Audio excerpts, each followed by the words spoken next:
Okay, so what I'm going to do next, I'm going to open an existing file of Premiere just to show some other effects and some other things we need to be able to do when we're producing using Adobe Premiere.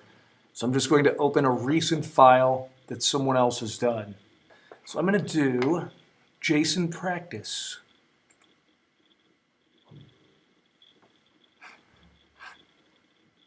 Okay, and as it so happens, there are 3 clips in my project window. That's a good thing.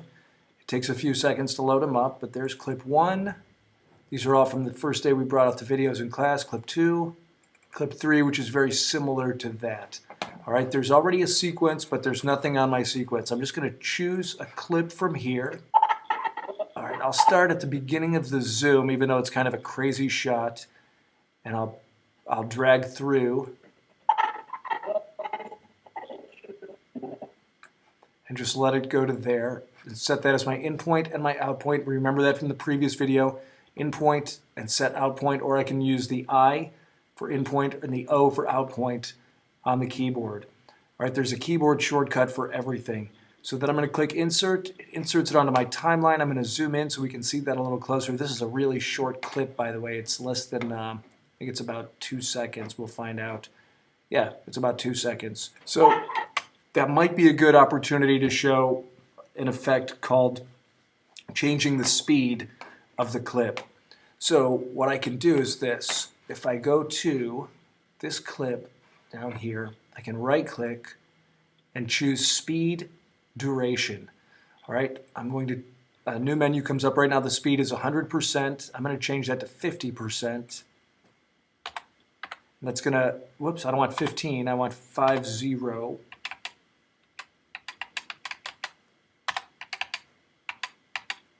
So let's give that a shot. The duration will now be 4 seconds. Notice it doubles, and now I need to render it. So I'll render it by clicking Sequence, Render Entire Work Area. So that dragged out for 4 seconds, but the audio was half as fast as it should be, so the audio is not going to be useful there.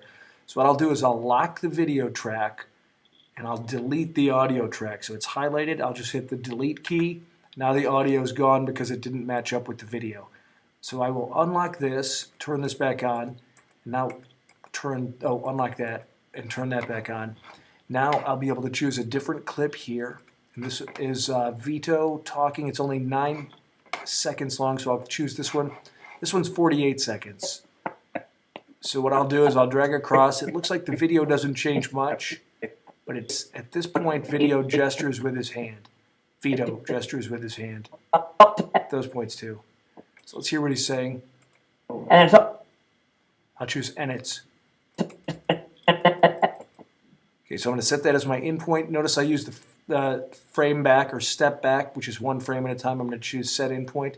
I'm going to let it play till he finishes his thought. and it's all throughout the nation too. There's like 20 something throughout the nation too. All right, I'll just set that as my out point, which is the letter O, or I can hit the out point. So now if I insert that, now he's going to say, and if I zoom out here, this allows me to see what's on my timeline. I've got 2 clips. They're both about the same length. This one has no audio. And it's all throughout the nation too. There's like 20 something throughout the nation too. All right, so that shows Vito talking. And here we've got audio on 1 track, but we need to have audio on both tracks. What we'll do is we'll hit our audio effects. This is our effects menu over on this side. We'll click audio effects, and we'll choose stereo, and we'll choose fill right. And now it should be just the audio from this microphone, because it looked like the right channel was coming up higher than the left channel. So if I hit play, Too. There's like 20 something throughout the nation too. we'll notice that there's less background noise from the other people in the class because the microphone on the other side of the camera is not picking up. And it's all throughout the nation too. There's like 20 something throughout the nation too. All right, so we've filled the audio to the right side. That's a critical thing to make sure your audio sounds good and to make sure you have full volume. If the audio is not loud enough, there's a couple other things I can do. I can drag this up and this goes up 6 decibels, which is significantly louder. The nation too. There's like 20 something throughout the nation too. And that's approximately where it should be for audio levels. Not here. Here it's too loud. So as we see over here, if we look at the audio volume unit indicator, we want the audio to be between the -12 and the -6. If it goes into the red, it's going to overmodulate. And it's all throughout the nation too. There's like 20. So when he said it's all, that's when it gets too loud. You So see, what I could do is I could cut this here. I'm going to choose the razor tool from my tool menu, which is, where's my, let's go to Window and choose Tools. If it doesn't show up, there it is. So I'm going to choose the razor tool. I'm going to drag it to right exactly where that line is. I've got the snap on, so if I have the razor selected and click on it, now I've broken up Vito's talk into 2 things. One is loud, one is quiet. I'm going to grab my video tool, which is V, the selector tool. I'm going to drag this down back to 0 dB. So even though that first part is a little loud, I'm going to even them out, so it's not going to sound too loud now. and it's all throughout the nation too. There's like 20 something throughout the nation too. So he says throughout the nation too. We could let it stop there. It's probably a natural place, but I let it go too long, so I'm going to use the handlebar and drag that back to shorten it up a little. If you notice the levels now, the levels are even and they're consistently between the -12 and the -6, and that's where they should be for audio output. And it's all throughout the nation too. There's like, And the word all is still a little loud, so I'm going to drag that down here. I'm not going to go -4, but I'm going to go -2.27 dB, just a little lower. and it's all throughout the nation too. There's like 20 something throughout the nation too. Let me just show one other thing on audio before we go to video.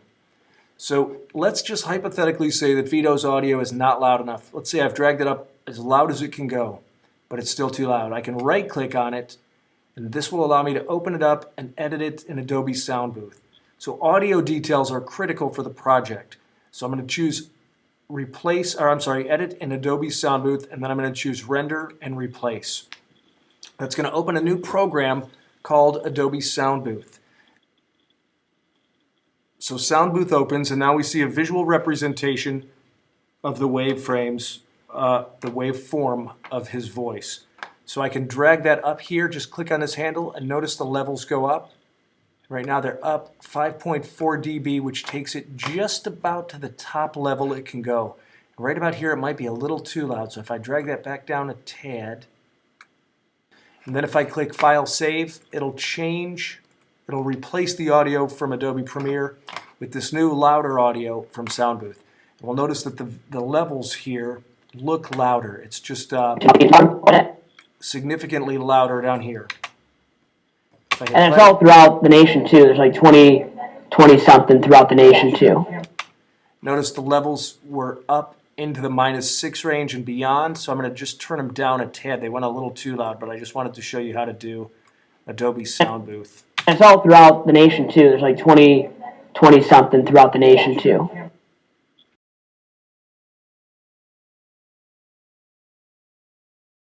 So what I'm going to do next is I'm going to show you how to use different effects on the video. So the first thing we're going to do is open up the video effects menu. I'm going to choose blur and sharpen. I will choose fast blur, and I'll drag it onto here. So now I can make this whole thing blurry, but I have to choose my effects controller. And to do that, I think I'm going to have to open up that window. So I'm going to do Window, Effects Controls, and now it shows up here in the place where my source monitor is. Right now I've got fast blur, so I'm going to look for that here. It says fast blur. I'm going to choose the arrow button, which opens up my menu. The blurriness right now is 0, but if I drag it up, now it looks pretty blurry. So I'm going to go back to I'm going to change it back to 0, and I'm going to go to the beginning, and I'm going to make the beginning part of it blurry. And because we split this into 2, that means we're going to have to do it twice, once on this little segment and once on this segment. So I'm going to do it just on this segment. Got fast blur. I'm going to choose the fast blur effect. Blurriness is 0 right now. I'm going to bump that up to 117. Just randomly chose that. All right, and I'm going to choose a keyframe. And the keyframe is this little button right here, and the keyframe shows up here.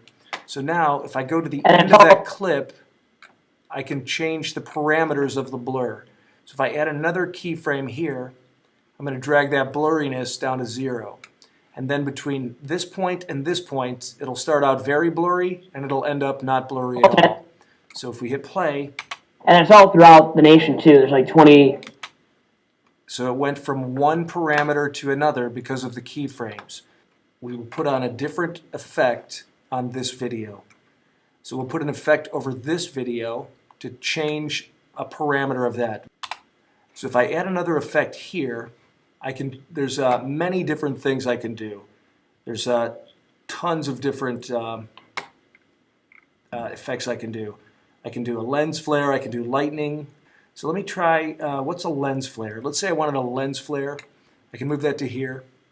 And we see what shows up as a lens flare on this screen. So I can move that, and while the video is zooming in, but I want to change that lens flare so it changes over time. So that's where I'm going to, again, use my keyframes. So I'm going to start out at the beginning of that clip. I'll just click back to the beginning.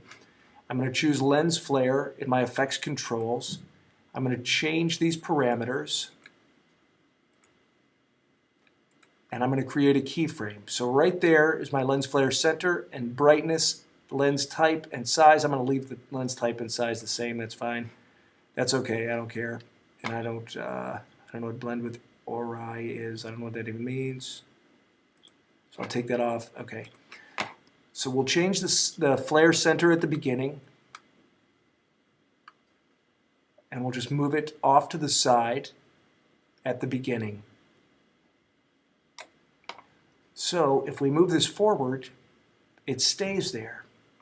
But I don't want it to stay there while I'm zooming. I want it to move while I'm zooming and then be stationary. So I'm going to create a new frame here and make that go back to about the 700 mark when we get in.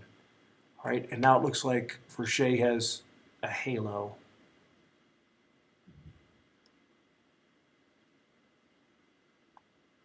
All right, and I don't want it as high as the face, so I'm just going to drag this down a little bit.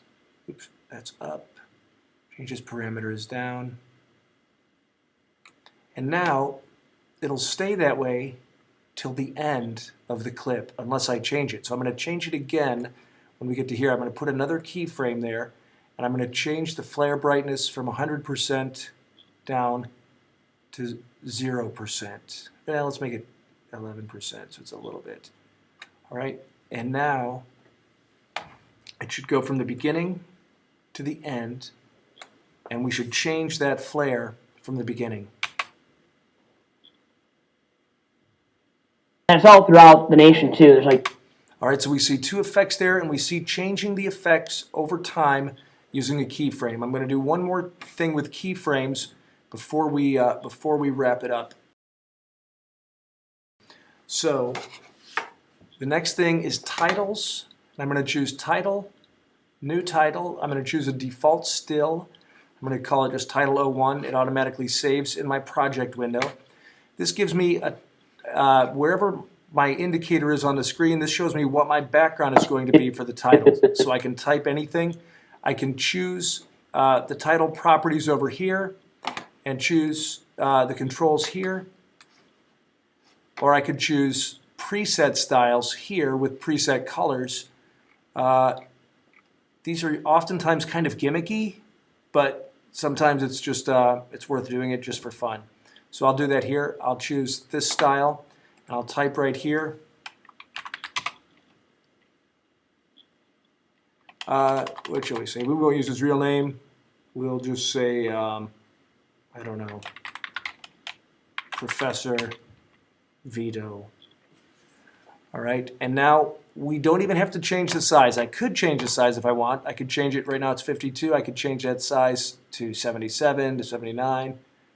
It's lithos right now. I could change that font type. This is reminding me of Lion King somehow. I'm going to go with Lucida Console, see what that does. I'm not too happy. Let's go with Lucida Sans Typewriter. We'll just pick one. But there's tons and tons of different styles that you can choose. Choose the font that you want. Perpetua, I don't even know what that is, but we'll choose it, and then we'll make it larger so it shows up bigger. We can change the location on here if we want to.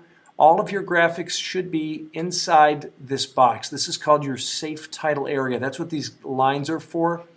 Anything outside of these lines can be cut off on somebody's screen. So if we drag this over to here, when you watch it on somebody's screen, the P is going to be cut off and possibly the R will be cut off, depending on the monitor of the person viewing it. So keep them inside what's called the safe title area, and you should be all right. All right, so that title is saved. And now it shows up over here as Title 1. If I drag it onto my timeline, there it is. I can shorten it up using the handle. And again, we can change it using our keyframes. So the title is lit up here. The title is selected. If I go to motion, that's the only effect I have on it. Right now the position is set and the scale is set. I'm going to go to the beginning. I'll just set this as a keyframe. And move this back to here. Create a new keyframe at that point, and I'm going to change the size and the position at this point. And I'm going to change the position so it's closer to where it was on the screen. We'll go to 560, and let's see what we do here. This will be, right, so those are going to show up at approximately the same place. So between here and here, that's going to grow larger if we hit play. So the motion effect is allowing me to change size. Throughout the nation too, there's like 20 something. All right, so there's that. I'm going to let it hold there. I'm going to click another 2 keyframes. And now I'm going to choose from here, I'm going to choose rotation. And I'm going to have it rotate off the screen. So if I move it forward from here, I'm going to just go forward a little bit. Have 2 more keyframes, which is going to keep the parameters the same. But I'm going to change the rotation here to 40. Let's change it here to,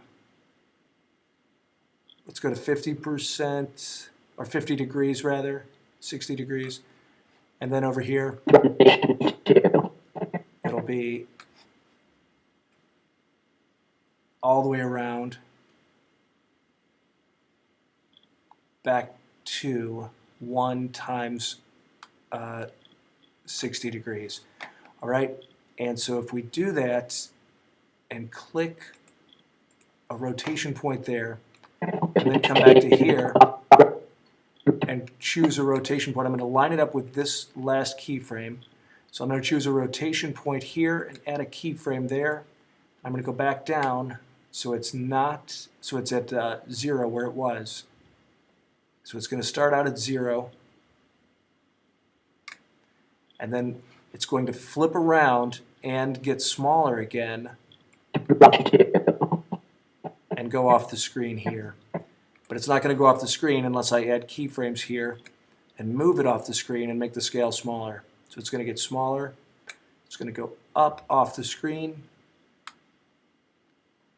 and it's going to be, let's make it go a little farther up. And then we'll make it go, whoops, where'd it go? I should probably bring this back on so I can see it. And so 740, I want this to be over farther, right about there. It's going to go off the screen at the end right there. So if we watch this now, it's going to play back and it's going to get larger. It's going to rotate. It's going to get larger. It's going to stay the same, and then it's going to rotate off the screen. Throughout the nation too, there's like 20 something throughout the nation too. Rotates and goes off the screen. All right, and what we can also do if we wanted to is we could use the keyframes to add opacity marks, but we don't have to do that. There's another way to add transitions, and that is to go, instead of video effects, we'll use video transitions. We'll choose dissolve. We'll put a cross dissolve here, and we'll put a cross dissolve at the end. These default to 1 second in duration. If I double click on it, it brings that menu up. I'm going to change that from 1. I'm going to change it to going to just type in 08. That's 8 frames of video, so it's much shorter in duration. I'm going to do the same thing at the end. I'm going to change that to 8 and hit enter. Then I'm going to watch it play. 20-something throughout the nation too. All right, so I'm using keyframes to change effects. Always at the beginning and end of a project, we have to have what's called a cross dissolve to fade in. So it starts out in black, and we hit cross dissolve. This one has an effect on it. It's going to cut to veto in a second. And it's all throughout the nation too. There's like 20-something throughout the nation too. And we need to fade out at the end, so we use a cross dissolve to fade out. And we don't want that to be too quick, so we're going to change that. It's 8 seconds above, or 8 frames. We're going to change the other one to 8 frames. And now both of these have the same duration. They'll fade out together. And it's all throughout the nation too. There's like 20-something throughout the nation too. All right, so there you have it. Changing audio levels, adding effects for audio and video, exporting audio to Adobe Sound Booth, and then adding and creating titles, and then moving the titles on the screen using keyframes on your video. And there you have it.